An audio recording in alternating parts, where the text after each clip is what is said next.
Oke teman-teman, ini di depan gua ada Aerox ya, Aerox yang udah bore up dan mesinnya udah gua turunin di sini. Sorry di video pertama gua nggak videoin ya sebelum bongkarnya, karena gue benernya udah gue videoin tapi filenya terhapus, gua nggak tahu tiba-tiba hilang filenya. Tapi udah gua bikin video shortnya ada, yang teman-teman pengen lihat sebelum bongkarnya dan suaranya kasarnya kayak apa, ada di video short gua ya. Pokoknya teman-teman bisa cek sendiri. Dan ini udah gua turunin mesinnya ya. Ini kenapa gua bongkar, karena ini ada bunyi suara kasar ya di bagian mesinnya. Dan motor ini sebelumnya udah pernah masuk konten gua ya, Aerox. Dia udah spek bore up 63 apa 62 kalau nggak salah. Gue lihat di postingan YouTube gua 6 bulan yang lalu, berarti ini motor udah setengah tahun dipakai ya. Dan ada trouble lagi, ada bunyi ngegrosok gitu ya, bukan ngelitik ya, tapi ngegrosok atau ngegemuruh gitu, kayak suara-suara bearing hancur. Nah, jadi Aerox ini udah pakai blok RX7, teman-teman bisa lihat di sini ya. Dan feeling gua itu suaranya ada di bearing noken as yang udah rusak ya, karena emang noken as udah custom, liftnya udah tinggi dan juga pakai pad klep yang racing, jadi kan tekanannya lebih keras, kemungkinan si bearingnya nggak kuat menahan ya. Tapi ini udah cukup lama ya, karena motor udah dipakai buat harian, buat berangkat kerja, pulang kerja, dan pokoknya sehari-hari lah buat balap touring. Dan ini baru trouble lagi dengan suara kasar, dan feeling gua 90% ada di bearing noken asnya yang rusak ya, atau udah gompal kasar gitu bal-balnya. Oke, di sini sekalian gue juga pengen check up, pengen tahu kondisi blok seher RX7 ya setelah pemakaian selama setengah tahun. Tapi kalau gue rasa dari blok seher nggak ada masalah, tapi alangkah baiknya sekalian kita check up, kita bersihkan lagi ruang bakarnya biar lebih maksimal lagi performanya, oke? Dan mumpung kita sekalian mau ganti bearing noken as, tapi ini belum gue bongkar ya, tapi emang feeling gue sih emang tertuju ke bearing noken as, mudah-mudahan ya, bukan bearing crack as, mudah-mudahan ke bearing noken as. Itu sih selama pengalaman gue kebanyakan rusaknya di bearing noken as. Oke guys, pokoknya langsung stay tune aja, kita bongkar langsung. Jadi teman-teman yang penasaran suara pertamanya sebelum bongkar seperti apa, ada di video short gua. Sorry banget nggak gua videoin dari awal karena filenya nggak tahu hilang, gue juga bingung. Teman-teman bisa cek aja di video short gua. Oke, langsung aja kita bongkar ya.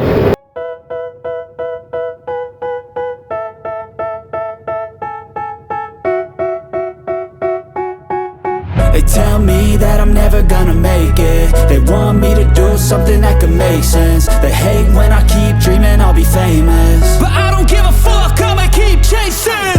I got all this potential that's deep inside of me, but they hate when you're successful cause they try to be. They sit there being judgmental because you're trying things, and they just want you to settle and do the right. Oke teman-teman, ini kan udah gue bongkar ya. Dan sini udah kedengeran banget suaranya ya, teman-teman bisa dengernya. Nah, ini suara bearing noken as yang udah rompal seperti ini ya. Tapi alangkah baiknya biar pasti kita buka aja noken as ya. Oke teman-teman, ini udah kita buka ya. Dan di sini bearing besarnya ini yang udah rusak ya. Ini goyang banget. Kalau diputer dia kasar. Ini kalau ada tekanan tuh kasar ini. Kalau udah panas juga kasar ini suaranya ya. Rasa banget di tangan itu ada ngegregel-gregel gitu ya.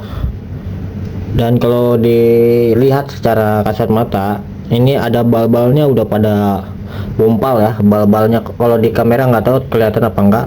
Tuh teman-teman bisa perhatikan, ini bal-balannya udah gompal gitu ya. Tuh, kalau ilusi gambarannya tuh seperti bulan. Seperti gambaran bulan yang tertimpa banyak meteor lah gitu ya. Tuh ya, teman-teman bisa perhatikan tuh. Nah jadi suaranya agak kasar. Nah untuk yang di dalam blok ini kan nempel ya. Nah kalau ini sih, kalau saya rasa pakai tangan ini sebenarnya nggak ada masalah sih kalau yang di dalam ya. Tapi alangkah baiknya mendingan ya diganti juga ya. Kita ganti yang merek-merek racing lah gitu ya, yang aftermarket gitu ya. yang bagusnya, karena ini kan udah lain ya, udah bukan standar lagi. Pad klepnya juga udah keras, noken asnya juga lipnya udah tinggi, udah custom. Jadi angka baiknya kita ganti keduanya, bearing besar dan bearing kecilnya ya, pakai merek-merek lain gitu, kayak merek-merek BRT,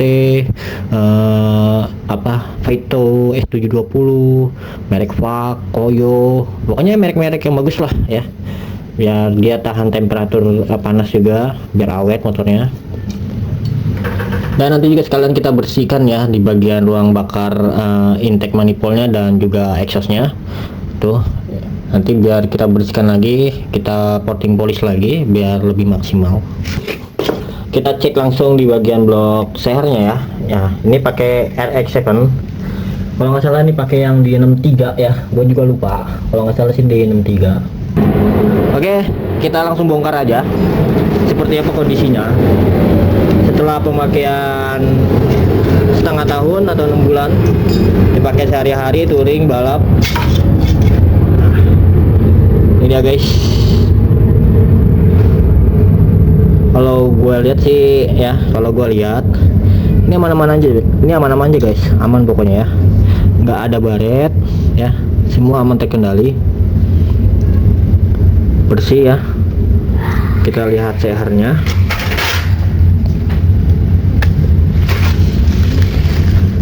Dan sehernya juga aman sentosa guys, atas bawah juga aman-aman aja, nggak ada masalah. Dan karena mendukung juga dari kualitas oli yang bagus ya, karena intinya pakailah kualitas oli yang terbaik lah pokoknya, jangan yang terkena oli-oli palsu, itu bahaya. Dan ini masih bagus banget, dari ring-ringnya juga bagus, nggak ada masalah. Jadi intinya permasalahan di motor ini ya, kerusakannya ada di bearing noken as, gitu aja. Dan juga gua dapat info dari ownernya sebelum dibongkar, karena ini dari awal pemakaian ya, dari awal jadi. Dan dari awal jadi nih motor ya, di 6 bulan yang lalu pertama jadi, ini motor kan di bore up dengan budget yang terbatas ya. Jadi sebenarnya ini ada kekurangan lagi dari injektornya yang kurang boros ya, karena injektornya masih menggunakan yang standar, TB nya juga masih standar ya.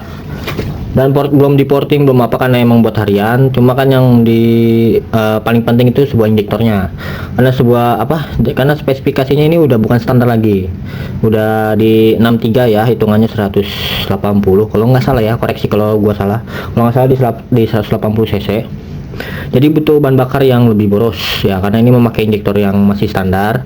Jadi ini menurut perhitungan gua ini emang kurang boros, dan si ownernya udah punya rencana pengen ganti injektornya ke R15 yang V3 original ya.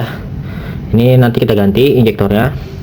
Dan juga dia juga punya rencana mau ganti ECU. Sebenarnya lebih enak juga ganti ECU ya, tapi itu masih dalam tahap perencanaan karena mengikuti sebuah budget juga ya. Karena main motor ini nggak sedikit coy biayanya ya. Jadi gimana, tergantung biaya kalian ada berapa ya, di situ motor kalian berbicara. Intinya anjay, berbicara dengan gas-gas jengat lah anjay. Pokoknya ini nanti kita ganti dulu bearing noken asnya. Pokoknya kita ganti dulu bearing noken asnya ke merek yang lebih bagus lah pokoknya ya. Pokoknya ke merek yang lebih baik, karena speknya udah nggak standar lagi. Tuh teman-teman bisa dengar suaranya menggemuruh ya. Untuk mendengar suara video sebelum pembongkarannya, teman-teman bisa nonton aja di video shortnya. Jadi ini kalau pengalaman gue emang kebanyakan dari bearing noken asnya yang banyak yang rusak ya, kalau nggak pakai merek-merek yang bagus, karena pad klepnya udah keras, lift noken asnya udah tinggi ya. Pokoknya itu aja sih informasi gua. Nanti selanjutnya gua bakal gua lanjut lagi videonya. Gua ngomongin dulu ke ownernya mau pakai bearing apa.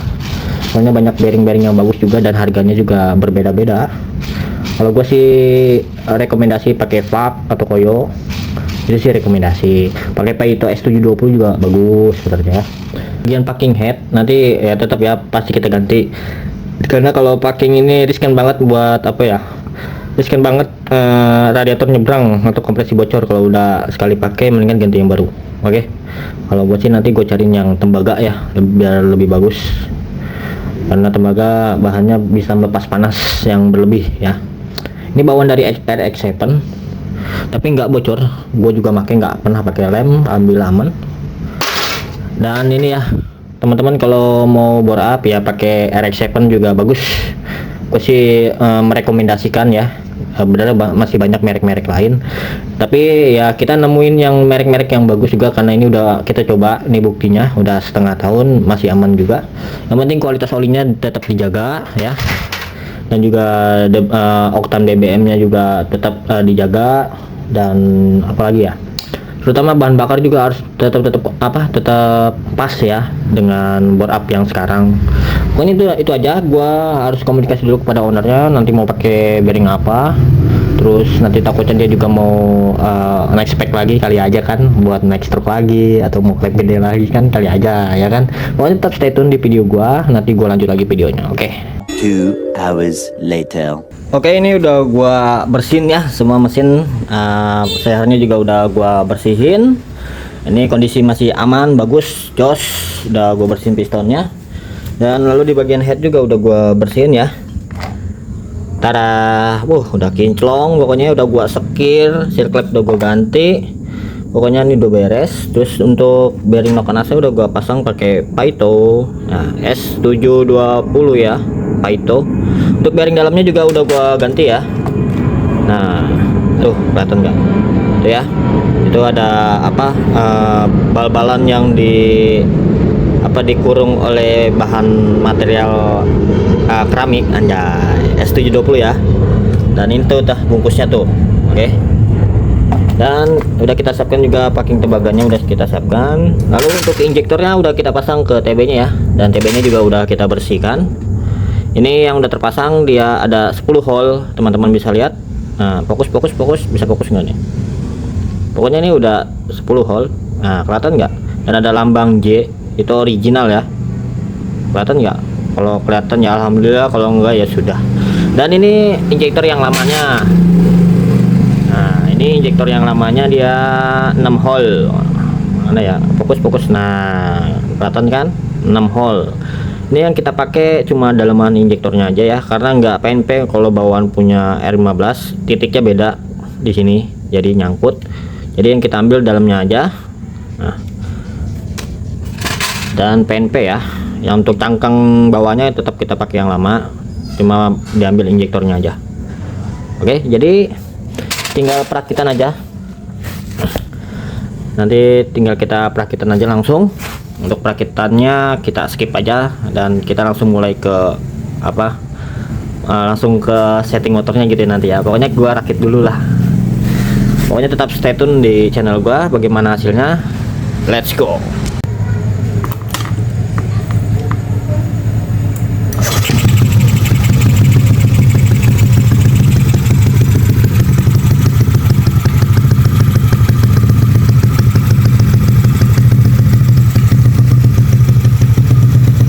Guys, ini motor udah hidup ya. Ini udah gua pasang mesinnya. Ini lagi proses rayon dulu lah, nggak rayon amat, karena ini berhubung udah malam ya, jadi kita nggak bisa geber bebas. Ya penting hidup aja dulu, nanti mungkin besok gua lanjut lagi, nanti sekalian gua scan itunya. Yang penting udah hidup dulu ya. Alhamdulillah suaranya juga halus lagi ya, nggak tadi pertama suaranya kasar, sekarang udah halus lagi. Besok kita lanjut lagi buat setting-setting.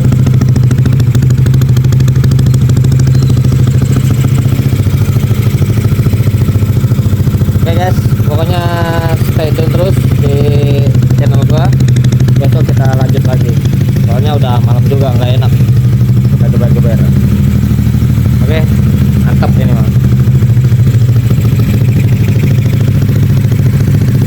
2 hours later. Oke bos, ini motor udah beres ya, yang aerok. Pokoknya udah beres. Sebenarnya di balik layar banyak kerumitan. Yang lama itu nyetingnya guys. Kita tes.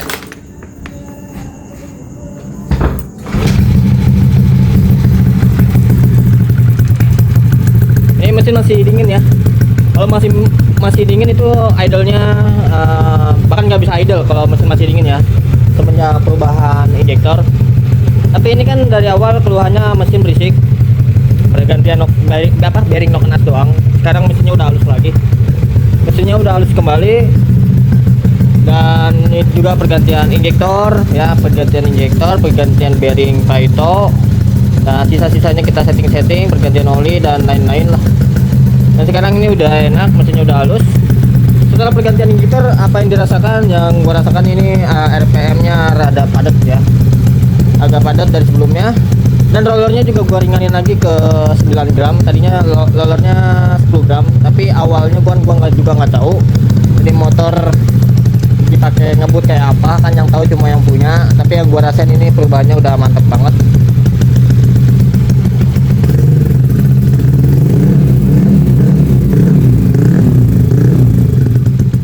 Oke, jadi idolnya sebenarnya agak sulit pas nyari stasionernya, idolnya ya, karena karena ECU-nya masih standar kali ya. Jadi susah nyari ukuran pas AFR-nya lah. AFR-nya tuh susah nyari yang pasnya gitu lah maksud gua. Terus gua coba setting aksesori EC-nya kan udah pakai manual juga, sama aja. Kalau idle-nya gua tinggiin, pasti langsamnya gas turunnya ngebandang. Jadi pas ngebandang dulu, RPM-nya ngegantung dulu baru turun. Kalau langsamnya terlalu gede ya, padahal setelan klapnya udah gue bikin terlalu renggang gitu, terus geser-geser TPS, bukan digeser kayak motor Honda ya, aja gua geser-geser dari baut langsamnya, tetap aja nggak dapat. Kalau langsam gede malah ngebandang gitu. Jadi maunya RPM-nya RPM rendah aja dia, padahal injektornya udah punya R15 V3 ya, tapi perubahannya sudah ada, lebih enak sekarang lah. Yang gue rasain pokoknya lebih enak sekarang. Coba kita tes jalan aja ya guys ya, biar kita tahu. Oke guys, kita tes jalan.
Enak banget ya. Tadi yang trek tadi itu udah nggak ada 100 meter dia udah mau nyampe Cepet ya. Nah pokoknya asli ini udah enak banget. Kita balik lagi. Oke, setelah gua coba, udah gua test drive ya, ini motor udah enak banget. Dan yang punya juga udah datang orangnya, udah ngetes sendiri, katanya udah ada perubahan.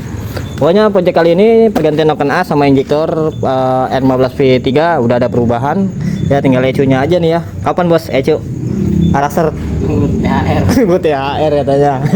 Pokoknya udah enak buat harian, buat speeding, buat balap, buat mudik, buat Ramadan race. Pokoknya ini udah aman lah, kategorinya udah aman lah, gak usah diragukan. Yang penting jangan lupa perawatan, ganti oli teratur, dan juga isi bensin yang sesuai oktannya. Kalau bisa sih pakai sel lebih bagus lah. Ya, tahu sendiri sekarang kan kualitas pertamax, nggak usah dibahas lah, ntar gua kena ini lagi. Pokoknya udah enak banget. Jadi jika ada pertanyaan itu saja di kolom komentar. Thank you.